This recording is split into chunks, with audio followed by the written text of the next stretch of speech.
আজ পর্যন্ত কোনোদিন মুসলমানদের উৎসব শবে বরাত একটা হিন্দু মসজিদে দেখার জন্য আসলো না। মুসলমানদের উৎসব শবে কদর একটা হিন্দু কোনোদিন চাওয়ার জন্য আসলো না। মুসলমানদের উৎসব রমজান মাসের রোজা একটা হিন্দু কোনোদিন তোমার সাথে সমাজ করার জন্য রাখলো না।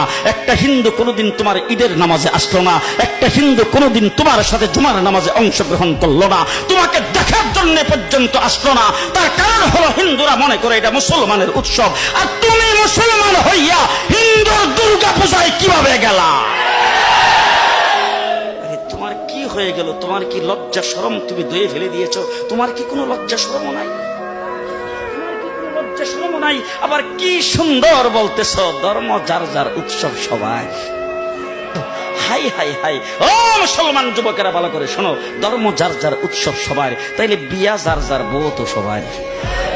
যে বিয়ে যার যার বউ সবার, পুষ্কুনি যার যার মাস সবার, গাছ যার যার ফল সবার, ক্ষেত যার যার ফসল সবার, দোকান যার যার মাল সবার।